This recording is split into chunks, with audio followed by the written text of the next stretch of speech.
ஸ்ரீமதே ராமானுஜாய நமஹ. இப்பொழுது ஸ்ரீபாஷ்யத்தினுடைய முதல் அத்தியாயம், இரண்டாவது பாதம், ஐந்தாவது அதிகரணம் அதை பார்க்க இருக்கிறோம். இந்த அதிகரணத்துக்கு அதிருஷ்யத்வாதி குணகா அதிகரணம் என்று பெயர். முண்டக உபனிஷத்திலே ஒரு வாக்கியம் வருகின்றது.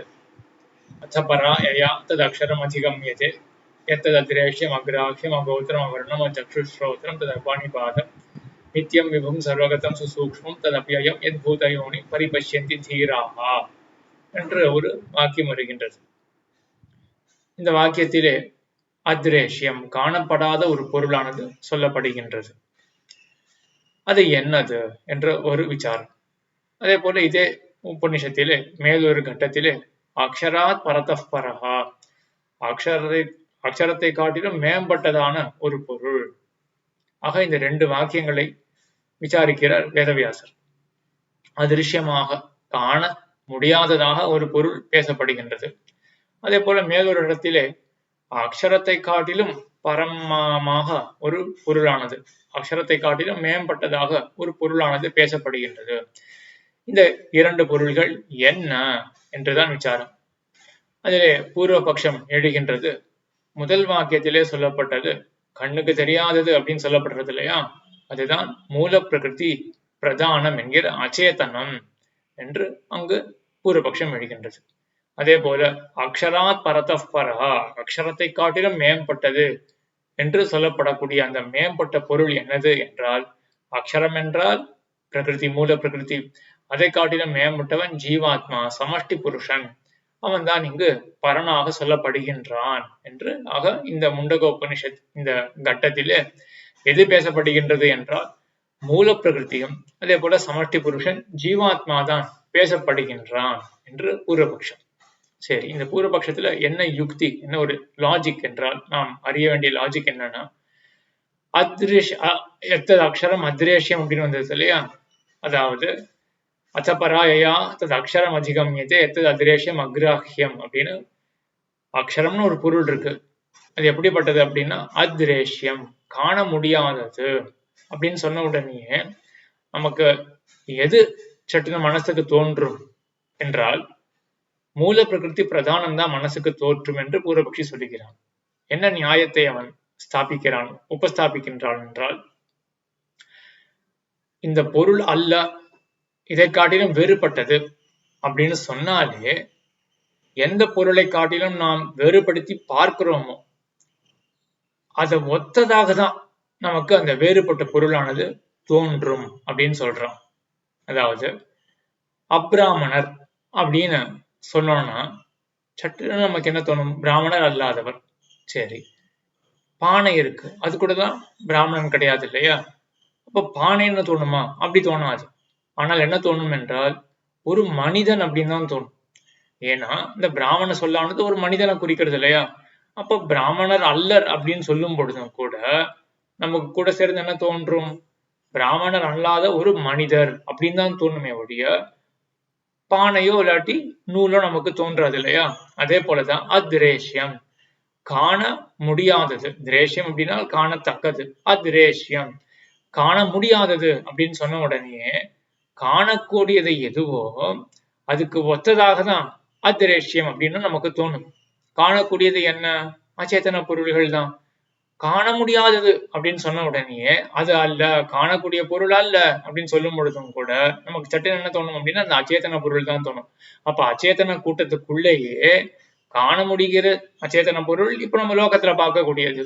காண முடியாதது என்ன என்றால் மூல பிரகிருதி. ஆகையினால அதிரேஷ்யம், காண முடியாதது அப்படின்னு சொல்றது என்ன, சொல்லப்படுகின்ற பொருள் என்ன என்றால் மூல பிரகிருதி என்றுதான் இங்கு கொள்ள வேண்டும்னு இது முதல் வாக்கியத்துக்கு இப்படி அர்த்தம் சொன்னோம். ரெண்டாவது வாக்கியம் என்ன பார்த்தோம், அக்ஷராத் பரதஃப் பரஹா, அந்த அக்ஷரத்தை காட்டிலும் மேம்பட்டது அப்படின்னு இதுல ஒன்னும் சந்தேகமே வேண்டாமே அப்படின்னு நம்ம சொல்றான் பூர்வபக்ஷி. அக்ஷரம் அப்படின்னா என்னது, அழியாதது. எது, மூல பிரகிருதி அழியாதது. மூல பிரகிருதி அழியாததா, எப்படி மூல பிரகிருதி அழியாததுன்னு சொல்ல முடியும் என்றால் இது ஒரு முக்கியமான விஷயம் சம்பிரதாயத்தில் நாம் அறிந்து கொள்ள வேண்டும். சிருஷ்டி காலத்துல கூட என்ன ஆகுதுன்னா, இப்போ பிரளயத்துல என்ன ஆகுது, எல்லா பொருள்களும் நாம ரூபங்களை எல்லாம் இழந்து மூல பிரகிருதியாகவே இருக்கும் இல்லையா. சிருஷ்டி காலம் வந்தவாறு மூல பிரகிருதியிலிருந்து மகான் அகங்காரம் எல்லாம் உருவாகின்றன. ஆனால் மொத்த மூல பிரகிருதியும் மகானாகவோ அகங்காரமாகவோ மாறாது. ஒரு பாகம்தான் மாறும், மற்றொரு பாகம் அப்படியே மூல பிரகிருதியாகவே இருக்கும். ஆகையினால மூல பிரகிருதின்றது அழியாதது, என்றைக்குமே இருக்கக்கூடியது என்று சொல்ல தட்டில்லை. அதனால் அக்ஷரம் அப்படின்னா அழியாதது, அது மூல பிரகிருதி தான். அந்த அக்ஷராத் பரத பரஹா, அந்த அக்ஷரத்தை காட்டிலும் மூல பிரகிருதியை காட்டிலும் மேம்பட்டவன் அப்படின்னா யார் சொல்லப்படுறான்னா ஜீவாத்மா தான். ஆக இங்க என்ன பூர்வபக்ஷம் ஞாபகம் வச்சுக்கணும், 2 வாக்கியங்கள் இருக்கு. முதல் வாக்கியம் எத்தது அக்ஷரம், அதாவது அசபராயா தது அக்ஷரம் அதிகமியதே எத்தது அத்ரேஷ்யம் அக்ராஹ்யம் அப்படின்னு பெரிய வாக்கியம் ஒண்ணு போறது. நம்ம அத்ரேஷ்யம் அப்படின்ற பதத்தை மட்டும் ஞாபகம் வச்சுட்டா போதும். அத்ரேஷ்யம்னா காண முடியாதது, ரேஷ்யம்னா காண முடியாதது, அத்ரேஷ்யம்னா காண முடியாதது, அதாவது காண முடியாததற்கு அப்பாற், அதாவது வேறுபட்டது, அதுதான் அத்ரேஷ்யம் அப்படின்னு. அங்க பூர்வபக்ஷியுடைய யுக்தி என்ன லாஜிக் நம்ம ஞாபகம் வச்சுக்கணும், திரேஷ்யம் அத்ரேஷ்யம் அப்படின்னு இருக்கு. திரேஷ்யம்னா காண முடியாது, அத்ரேஷ்யம்னா காண முடியுவதை காட்டிலும், அதாவது காணக்கூடியதை காட்டிலும் வேறுபட்டது, காண முடியாதது அப்படின்னு உடனே காண முடியறது எதுவோ அதுக்கு ஒத்ததாக தான் நம்ம அதிரேஷ்யம் அப்படின்றதையும் கொள்ளுவோம், அச்சேதனத்தை தான் கொள்ளுவோம் அப்படின்றது அந்த முதல் வாக்கியத்துல நம்ம பார்க்க வேண்டிய லாஜிக். 2வது வாக்கியத்துல பெரிய லாஜிக் ஒன்றும் கிடையாது. அக்ஷராத்து பரத பரஹா, அக்ஷரத்தை காட்டிலும் மேம்பட்டது அது என்ன அப்படின்னா அக்ஷரம்னா அழியாதது, மூல பிரகிருதி அதை காட்டிலும் மேம்பட்டது ஜீவாத்மா தான் என்று. ஆக இந்த 2 வாக்கியங்கள்ல மூல பிரகிருதியும் ஜீவாத்மாவும் தான் சொல்லப்படுகின்றன என்று பூர்வபக்ஷம் கிடையாது அப்படின்னு சித்தாந்தம். 2 வாக்கியத்திலும் பரமாத்மா தான் சொல்லப்படுகின்றான் என்றுதான் சித்தாந்தம். எப்படி அப்படி சொல்றார் வேதவியாசர் என்றால், இது அந்த பிரகரணத்துல இருக்கக்கூடிய வாக்கியங்களை அனலைஸ் பண்ணிதான் நம்ம சில அம்சங்களை மட்டும் பார்ப்போம். நேர வாக்கியங்களை பார்த்து அங்க எப்படி சொல்லியிருக்கு இங்க எப்படி சொல்லியிருக்கு அப்படின்னா நம்ம நேர புஸ்தகத்தை பார்த்துதான் நம்ம இது பண்ண முடியும், பார்க்க முடியும். இப்போ சில அம்சங்களை மட்டும் நம்ம பார்க்கலாம். வேதவியாசர் சொல்லக்கூடியது என்ன அப்படின்னா, இந்த அக்ஷரம் அப்படின்னு எது ஆரம்பிக்கப்படுறதோ, அக்ஷரம் அப்படின்றது காண முடியாதது அப்படின்னு சொல்லப்பட்டது இல்லையா, அதை குறித்தே மேற்கொண்டு இந்த முண்டகோபநிஷத்துல என்ன சொல்லப்படுறது அப்படின்னா, எஸ் சர்வஜ்ஞ சர்வவித் எஸ்ய ஞானமயம் தபஹ தஸ்மாத் ஏதத் பிரம்ம நாம ரூபம் அன்னம் ச ஜாயத்தே. அந்த அக்ஷரம் அப்படின்றது அது எப்படிப்பட்டதுன்னா சர்வஜனாகவும் சர்வவித்தாகவும் எல்லாவற்றையும் அறிந்தது, எல்லா விதத்திலையும் எல்லாவற்றையும் அறிந்தது. அதே போல அதுக்கு ஞானமயமான சங்கல்பம் இருக்கு. தஸ்மாத் ஏதத் பிரம்ம நாம ரூபம் அன்னம் ச ஜாயத்தே. அந்த அக்ஷரத்தில் இருந்துதான் பிரம்மம், பிரம்மம்னா இங்க பரமாத்மா கிடையாது, பிரம்மம்னா மூல பிரகிருதி அப்படின்னு அர்த்தம், அதாவது பிரதானம் அவ்வியக்தம். அந்த அக்ஷரம் அப்படின்னு சொல்லப்படுற அந்த பொருளில் இருந்துதான் அவ்வியக்தம் என்ன நாமம் ரூபம் அன்னம் எல்லாமே உருவாயிற்றன அப்படின்னு சொல்றதுனால என்ன தெரிஞ்சுக்கலாம் அப்படின்னா, சர்வஜனாக சர்வவித்தாக யார் இருக்க முடியும், ஜீவாத்மாவோ அக்ஷரமோ அதாவது இந்த பிரதானமோ இருக்க முடியாது இல்லையா. ஆகையினால இங்க பரமாத்மா தான் சொல்லப்படலாம்.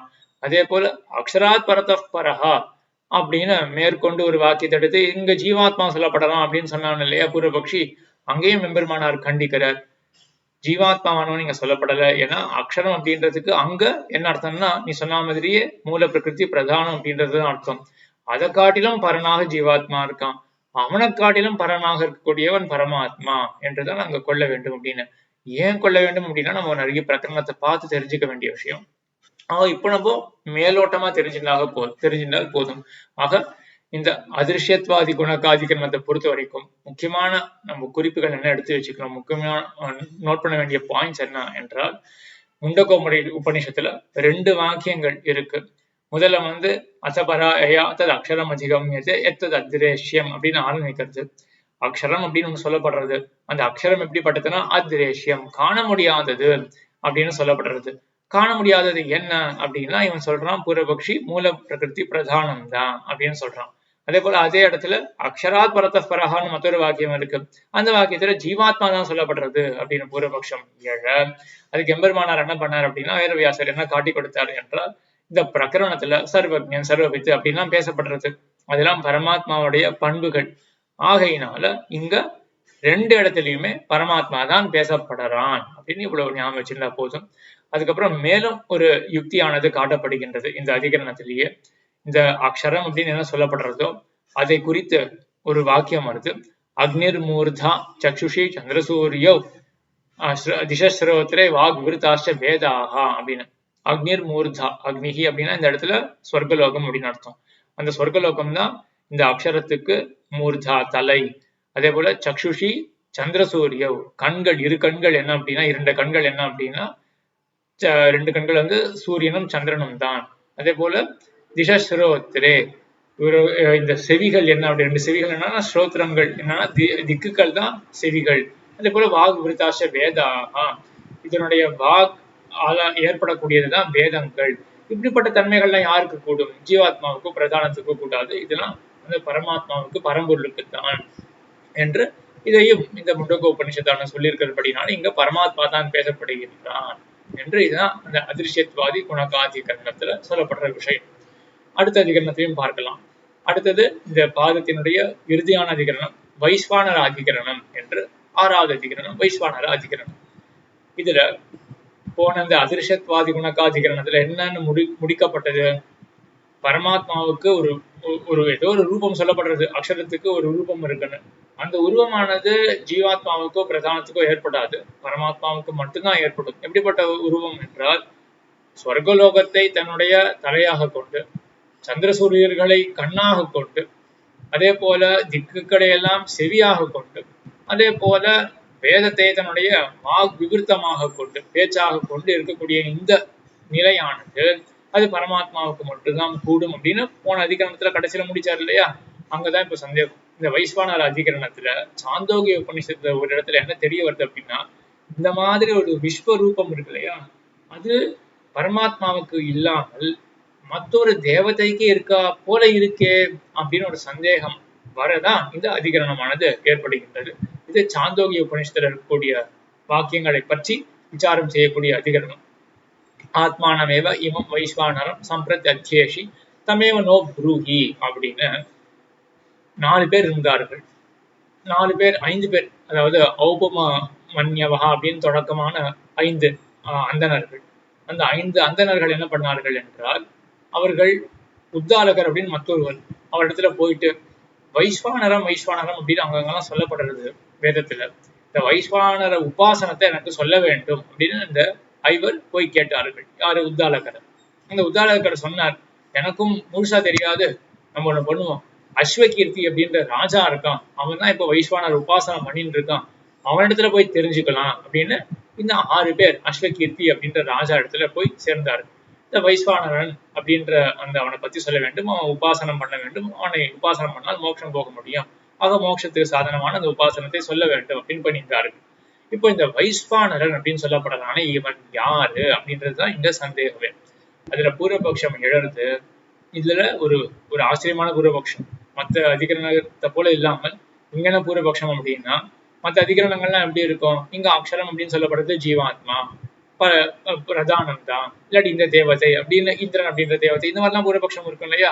இங்க என்ன பூர்வபக்ஷம் அப்படின்னா, வைஸ்வானரன் அப்படின்னு அந்த சொல்லால சொல்லப்படக்கூடியவன் இன்னான் அப்படின்னு நிர்ணயமே பண்ண முடியாது அப்படின்றதுதான் இங்க பூர்வபக்ஷம். இங்க யாருமே நிர்ணயமே பண்ண முடியாது, அவ்வளவுதான். இந்த 4 பேர்ல யாராவது ஒருத்தர் அப்படின்னு சொல்ல முடியுமே ஒழிய இன்னான் அப்படின்னு நிர்ணயமே பண்ண முடியாது அப்படின்னு தான் பூர்வபக்ஷம். 4 பேர்ல ஒருத்தர் அவ்வளவுதான் சொல்ல முடியும். யார் அந்த 4 பேர் அப்படின்னா, இந்த வைஸ்வானரன் அப்படின்ற சொல்லுக்கு ஜாண்டரா அக்னி, வயிற்றுக்குள்ள இருக்கக்கூடிய அக்னி இருக்கு இல்லையா, அதுவும் அர்த்தம் அப்படின்னு சொல்லலாம். அதே போல பஞ்சபூதங்களுக்குள்ள இருக்கக்கூடிய ஒரு அக்னி இருக்கு இல்லையா, அந்த தேஜஸ், அதுவும் வைஸ்வானர சொல்லால சொல்லப்படலாம் அப்படின்னு சொல்லலாம். அதே போல ஒரு தேவதை இருக்கு, வைஸ்வானரன் அப்படின்னு ஒரு தேவதை இருக்கு, அதையும் சொல்லலாம். பரமாத்மா வைஸ்வானரன் அப்படின்னு சொல்லலாம். இந்த 4 பேருக்குள்ள யாருன்னு சரியா முடிவு பண்ண முடியாது. இந்த சாந்தோக்கிய கட்டத்துல அந்த நிர்ணயம் பண்றதுக்கு உண்டான ஒரு லிங்கங்கள், அடையாளங்கள் எதுவும் இல்லை. ஆகையினால யாரோ இந்த 4 பேர்ல யாரோ ஒருத்தர் சொல்லப்படுறார், இவ்வளவுதான் பூர்வபக்ஷம். ஆக 4 பேர் என்ன ஞாபகம் வச்சுக்கணும், ஜாடர அக்னி, வயிற்றுக்குள்ள இருக்கக்கூடிய அக்னி, அதே போல பஞ்சபூதங்களுக்குள்ள இருக்கக்கூடிய அக்னி தேஜஸ், அதே போல 3வது பட்சம் என்னன்னா ஏதோ ஒரு தேவதை, ஒரு வைஸ்வானரன் அப்படின்னு ஒரு தேவதை இருக்கு. 4வது பட்சம் என்ன அப்படின்னா பரமாத்மா. இந்த 4 பேருக்குள்ள யாருன்றது தெரியாது அப்படின்றத மொத்தமா சேர்த்து பூர்வபக்ஷம் அப்படின்னு பூர்வபக்ஷம் எழ, இந்த சித்தாந்தம் என்ன சொல்றாரு அப்படின்னா, வைஸ்வானரன் பரமாத்மா தான், இங்க நிர்ணயமே பண்ண முடியும். ஏன் அப்படின்னா, இந்த 6 பேர் இருக்கா இல்லையா, அந்த அஸ்வகீர்த்தியப்ப என்ன கேட்கிறா என்றால், கோண ஆத்மா கிம் பிரம்மா, முன்னாடி அந்த 5 பேர் உத்தாலகரை குறித்து வந்தார்கள் அப்படின்னு பார்த்தோம் இல்லையா, அவர்களே முன்னாடி கேட்டது என்ன அப்படின்னா, கோண ஆத்மா கிம் பிரம்மா, இதே கேள்வியெல்லாம் மறுபடியும் மேற்கொண்டு கேட்கிறார்கள். ஆக இவர்களுக்கு என்ன ஆசை அப்படின்னா, ஆத்மாவை பத்தி தெரிஞ்சுக்கணும், மோட்ச உபாயமாக இருக்கக்கூடிய அந்த தியானம் எதை பத்தி பண்ணணும் அப்படின்றத பத்தி தெரிஞ்சுக்கணும். இவர்கள் எல்லாமே முமுட்சுக்கள். அப்ப இவர்கள் யாரை பத்தி தெரிஞ்சுக்க ஆசைப்படுவார்கள்? ஏதோ ஒரு தேவதையை பத்தி தெரிஞ்சுக்க ஆசைப்பட மாட்டார்கள், பரம்பொருளை பத்தி தான். ஆக மேல சொல்லப்படக்கூடிய வைஸ்வானரன் அப்படின்றவன் கண்டிப்பா பரம்பொருள் தான். ஏன்னா முமுட்சுக்களால கேட்கப்படுறானே அப்படின்னு ஒரு காரணம். அதே போல கோண ஆத்மா கிம்பிரமா அப்படின்னு ஆரம்பம், ஆரம்பத்திலேயே பிரம்மத்தை பத்தி தான் இருக்கு. அப்ப மேற்கு சொல்லப்படக்கூடிய வைஸ்வானரன் யாரா இருப்பான்? பிரம்மமா தானே இருப்பான்.